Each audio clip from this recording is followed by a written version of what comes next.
আমি তাকে কখনো কোনোদিনও অভিশাপ দেব না এবং কোনোদিনও বলবো না যে সে খারাপ থাক, বরঞ্চ আমি তাকে আমার ভালোবাসা দিয়ে বুঝাই দেব যে তুমি ভালো থাকো, সুখে থাকো, সারাটা জীবন যেন কোনো দিন ভালো থাকার ভিতরে আমার কথা যেন মনেও না পড়ে। হ্যাঁ, সেই দিনের কথাই বলছি। কারণ যখন আমার বয়স 15 বছর, তখন আমার পাশেরই একটা গ্রামের ছেলের ভালোবাসায় পড়ে যায়। কারণ আমি তাকে কখনোই কোনোদিনও ভালোবাসতে চাইছিলাম না, কিন্তু ভালোবাসা আমাকে বাধ্য করছিল। কারণ ওই জীবনটা, ওই সময়টাই সবার ভালোবাসতে মন চায়। কিন্তু আমার একটা ইচ্ছা ছিল কি জানেন, আমি যাকে ভালোবাসবো না তাকে বিয়ে করে সারাটা জীবন তার বুকে মাথা রেখে যেন আমি এহকালে পরকালে বাঁচতে পারি, এই জিনিসটাই চেয়েছিলাম।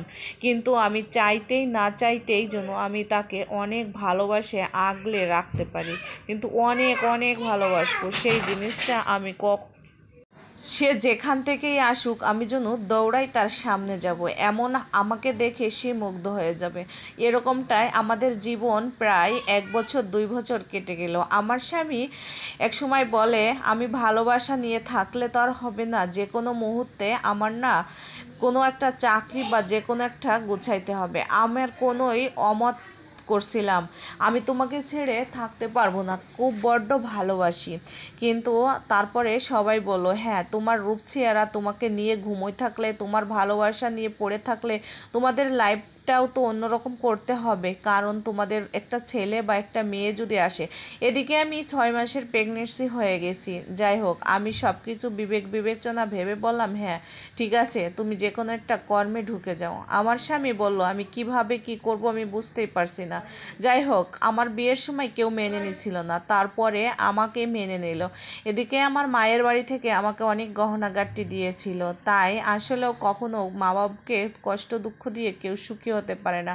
তবে আমার জীবনটাও এরকমের হয়ে গেল। তখন আমার স্বামীকে আমি বললাম, হ্যাঁ আমার যে গহনা আছে এই গহনাগুলো বিক্রি করে তুমি প্রবাসে পাড়ি দাও। আসলেও যদি সব কিছুরই প্রয়োজন আছে, ভালোবাসা, টাকা, সব কিছু। আর আমার স্বামী সেটাই করলো। 3 মাসের ভিতরেই প্রবাসে চলে গেল। এদিকে আমার বাচ্চা হওয়ার সময় এসে গেল। খুবই অভাব আনাটন, অনেক কষ্টের ভিতরে।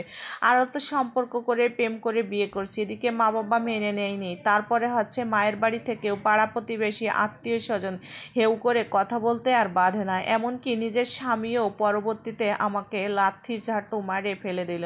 আমার স্বামী প্রবাসে চলে গেল। এদিকে প্রবাসে চলে যাওয়া মানে কি আমাকে ভুলে যাওয়া। এদিকে শুনি কি বাংলাদেশের একটা মেয়ে তার পাশে ছিল, সেই মেয়েকে তার নাকি ভালো লেগে গেল। এমনকি সেই মেয়েকেই সে ওখানে পাড়ি জমায়ে বিয়ে করে জীবনসঙ্গী করলো। এদিকে আমার বাচ্চা পেটে হওয়ার সময় চলে আসছে, সিজারে করতে হবে, বাচ্চা উল্টা, আমিও অসুস্থ। এমনকি আমার স্বামী প্রবাসে যেয়ে আমাকে ফোনও দেয় না, আমাকে কথাও বলে না। আমি ভাবি যে মনে হয় কাজের সমস্যা এই জন্য, বা বেতন পাইনি, না তা না।